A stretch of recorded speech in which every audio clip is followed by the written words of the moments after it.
اعوذ باللہ من الشیطان الرجیم بسم اللہ الرحمن الرحیم اللہم صلی علی محمد وعلی آل محمد کما صلیت علی ابراہیم وعلی آل ابراہیم انک حمید مجید اللہم بارک علی محمد وعلی آل محمد کما بارکت علی ابراہیم وعلی آل ابراہیم انک حمید مجید. My dear viewers, listeners and students, I say you Assalamu alaikum and welcome in the series of my lectures. Today's lecture is about the history of South Asia and today's topic is the Sultanate-e-Delhi. Let's start the lecture with the introduction. And the introduction says that Sultan Qutbuddin of the slave dynasty has founded Delhi Sultanate in 1206 and it was extinguished in 1290. The Sultans of Delhi possessed principal area in the India for the long period. سلطان قطب الدین ایبک صاحب جو کہ خاندان غلامہ سے تعلق رکھتے تھے کے بارے میں کہا جاتا ہے کہ انہوں نے سلطنت دہلی کی بنیاد رکھی. اور دوسری انفارمیشن کے بارے میں یہ ہے کہ ہی was the first person who became Sultan from the family of the sleeves. غلاموں کے خاندان غلامہ سے وہ پہلے شخص تھے جو کہ بادشاہ بنے جنہوں نے کہ دہلی کی سلطنت کو سنبھالا. اب ان کی بایوگرافی پہ انشاءاللہ کبھی موقع ملا تو علیحدہ سے کوئی لیکچر بناؤں گا کیونکہ وہ بہت ڈیٹیل ہو جائے گی کہ وہ سلطان غوری کے پاس تھے اور پھر کیسے وہ سلیو تھے اور کیسے بادشاہ بننے تک کا سفر. تو انشاءاللہ وہ کسی علیحدہ لیکچر میں اس پہ بات کریں گے. چونکہ آپ کے کورس کا مقصد بھی مختلف ڈائنیسٹیز کے legal and political administrative systems کو جاننا ہے تو لہٰذا یہاں پر بھی ہم سلطنت دہلی کے لیگل سسٹم کو جاننے کی کوشش کریں گے. In this empire two prominent rulers such as Qutbuddin Aibak from 1206 to 1210 and hereinafter Qutbuddin the Shamsuddin Iltutmish 1211 to 1236 ruled the India. جیسے کہ آپ ہر ڈائنیسٹی میں ملاحظہ کرتے آئے ہیں کہ ویسے تو بہت سارے رولرز ہوتے ہیں لیکن ان میں جو نمایاں رولرز ہوتے ہیں وہ چند ایک ہی ہوتے ہیں. بالکل اسی طرح خاندان غلامہ میں بھی دو نمایاں رولرز تھے جن میں ایک سلطان قطب الدین ایبک تھے اور دوسرے سلطان شمس الدین التمش تھے جنہوں نے کہ ہندوستان کے کافی بڑے علاقے پر کافی بڑے عرصے تک رول کیا. دی جوڈیشری واز انڈیپینڈنٹ. سب سے بڑی خاصیت اس سلطنت کی یہ تھی کہ یہاں پر عدلیہ آزاد تھی. Sultans did not interfere in the judicial wings and despite the fact that the sultans were greatly influenced by the Abbasid institution they have introduced and reformed the systems in Delhi and it was also applied in other parts of the Indian subcontinent. سلطانوں کی حکومت میں سب سے بڑی بات یہ تھی کہ عدلیہ آزاد تھی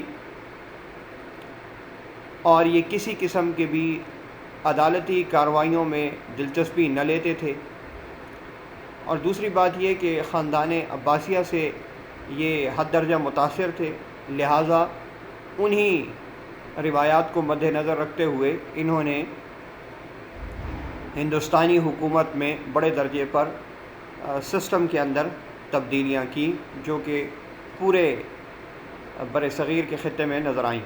The procedure adopted by sultans seems to show that for all Muslims there was common judicial system. اس سے پہلے جو خاندان آپ نے پڑھے تھے جیسے کہ موریہ اور مگادھا وغیرہ تو وہاں پر آپ نے دیکھا تھا کہ جو پاورفل ہوتا تھا اس کے لیے لا تھوڑا لینینٹ ہوتا تھا اور جو پور پرسنز ہوتے تھے ان کے لیے لا ہارش ہوتا تھا. لیکن یہاں پر اس حکومت میں آپ کو نظر آئے گا کہ ان کے لیگل جوڈیشل سسٹم میں لا کی ایکویولنسی تھی فار آل اٹس سٹیزنز اور کسی قسم کی کوئی ڈسٹنکشن نہیں تھی کسی غریب اور امیر کے لیے. The office functions and powers of the ججز were universal and in this regard judiciary was self regulating institution. ججز اپنے معاملات میں اپنا فیصلہ سازی میں آزاد تھے اور اس حوالے سے اگر جوڈیشری کو کسی بھی قسم کی قانون سازی کی ضرورت پڑتی تھی تو وہ خود ہی کرتے تھے نہ کہ بادشاہوں سے پوچھا کرتے تھے. فیتھفلنس آف دی سلطانز. یہ جو دہلی کے حکمران تھے یہ بڑا ہی زیادہ مذہبی نقطۂ نظر رکھتے تھے. فیتھفلنس, observance, strict adherence to the Sharia and obedience to the Islamic laws یعنی شریعہ was adopted by the sultans of Delhi. Delhi کے جو سلطان تھے ان کے ہاں مذہبی قوانین کی پاسداری نہایت ضروری تھی. There are a number of cases in which they had won their thrones through the military coup. They have tried to live their lives in accordance with the teachings of Islam in order to secure the ends of justice throughout Indian subcontinent. ان کی بھرپور کوشش یہ تھی کہ پورے بر صغیر اور ہندوستان میں کے اندر اسلامی قوانین کی پاسداری کی جائے, اسلامی قوانین کو نافذ العمل کیا جائے. In all circumstances they used to administer justice as dictated in Sharia. Actually, sultans wanted to please their army and require popularity outside the army corps among the people. سلطانوں کی خواہش تھی کہ انڈین کانٹیننٹ کے اندر تمام افراد اسلامی قوانین کے اوپر سختی سے عمل درآمد کریں, اور انہوں نے یہ کرانے کی کوشش بھی کی. اس کے ساتھ ساتھ انہوں نے اپنی افواج کو مضبوط کرنے کی بھی بھرپور کوشش کی اور ہندوستان کے اندر اپنی افواج کے حوالے سے بھی کافی شہرت حاصل.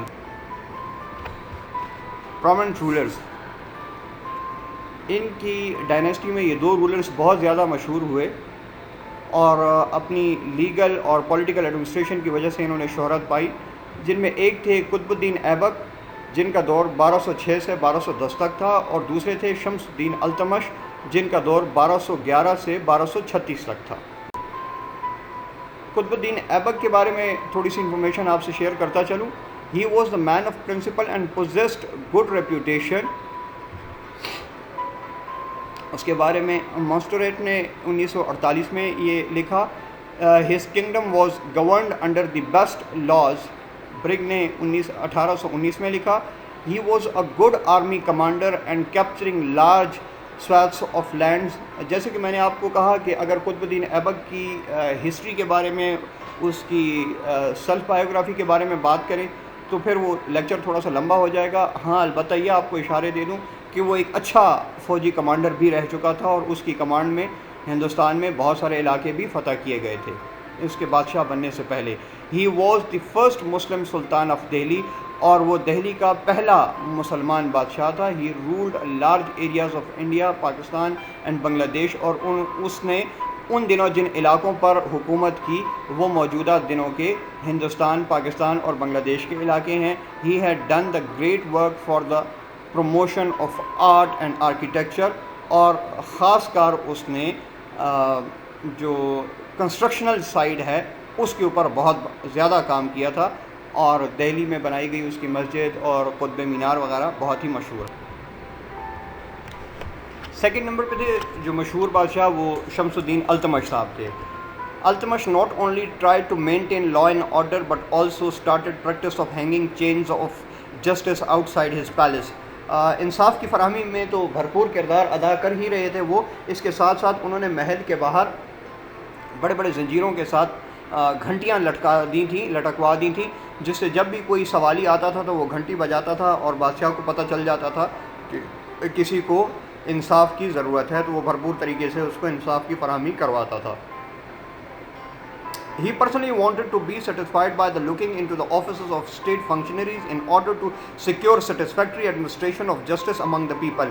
اور افراد کے درمیان انصاف کی فراہمی کے معاملے کو دیکھنے کے لیے وہ خود سے اسٹیٹ ڈپارٹمنٹس میں انٹرسٹ لیا کرتے تھے, ان کو جا کر دیکھا کرتے تھے اور معلومات کیا کرتے تھے. According to the jurist of his reign, he was well versed in law and practice. یہ عزیز الدین نے 1213 میں ان کے بارے میں لکھا کہ وہ خود بھی ایک اچھے قانون دان تھے, قانون کو سمجھتے تھے اور قانون کی امپلیمنٹیشن بھی بہتر طریقے سے کرواتے تھے. سکسیسرز, پھر ان کے بعد آنے والے جو بادشاہان تھے ان کے بارے میں بھی تھوڑی سی تفصیل آپ کو فراہم کر دوں. All of the sultans after the Iltutmish have try to followed him As a result, most of them maintained the strict adherence to law of Sharia and considered dispensation and administration of justice as the religious, sacred and holy duty. اگر in fact آپ یہ دیکھیں تو یہ چیز قطب الدین ایبک سے ہی چلی آ رہی تھی کہ اس نے اسلامی قوانین کی سختی سے عمل درآمد کو اپنی ذمہ داری سمجھا تھا. پھر اس کے بعد شمس الدین نے اس کے اوپر زیادہ زور دیا اور اس نے پریکٹس آف ہینگنگ چینز بھی سٹارٹ کروا دی. تو یہ بڑی جو تھی نا نوٹیبل موومنٹس یہ ان لوگوں نے کروائی تھیں. پھر ان کے بعد آنے والے جتنے بھی سلطان تھے، بادشاہ تھے، انہوں نے کوشش کیا کہ انہی کو اور بالخصوص شمس الدین التمش کو فالو کیا جائے. لہٰذا ان کے ہاں آپ کو شرعی قانون کے اوپر سخت پاسداری کرنا ایک مقدس فریضے کی حیثیت سے نظر آئی. علاؤالدین خلجی، جن کا دور 1296 سے 1316 تک رہا، declared the government is meant for kings and religion for qazis and muftis. Start میں ہی آپ کو بتا دیا گیا تھا کہ جوڈیشل ونگ علیحدہ سے تھا اور اس میں گورنمنٹ کی کسی قسم کی انٹرپریٹیشن نہیں تھی، لیکن علاؤالدین خلجی نے آ کر یہاں پر باقاعدہ سے اعلان کروا دیا تھا کہ حکومت بادشاہوں کا کام ہے، جبکہ مذہبی امور قاضیوں کا اور مفتیوں کا معاملہ ہے، اس پر وہی غور کریں. سلطان محمد تغلق 1324 سے لے کے 1351 تک addressed to one of his judge to formulate new laws as per instructions of the sultans, but the judge did not violate the basic and core requirement of Sharia. No one was allowed to go against the rules of Sharia. یہ بھی عزیز الدین نے 1320 میں لکھا کہ سلطان محمد تغلق نے اپنے ایک بادشاہ کو کچھ نئی قانون سازی کرنے کا کہا تو اس کے بابت اس نے انکار کر دیا جج نے، اور اس نے کہا کہ کوئی ایسا قانون نہیں بن سکتا جو کہ اسلامی روایات کے متصادم ہو. تو لہٰذا یہاں سے آپ یہ اندازہ لگا سکتے ہیں کہ اس وقت کے ججز اس قدر با اختیار تھے کہ they could report to their king. اچھا، پھر وہی والی صورتحال جو کہ ہم پچھلی مختلف ڈائنیسٹیز میں پڑھتے آ رہے ہیں کہ جب ایک ڈائنیسٹی اتنی اچھی اسٹیٹ کو پہنچ چکی ہوتی ہے تو پھر وہ کیوں ڈکلائن کا شکار ہوتی ہے. تو یقیناً چند ایک ایسی کازز ہوتی ہیں جو کہ اس ڈائنیسٹی کو، سوسائٹی کو ڈکلائن کی طرف لے جاتی ہیں. Causes of decline of the Delhi سلطنت.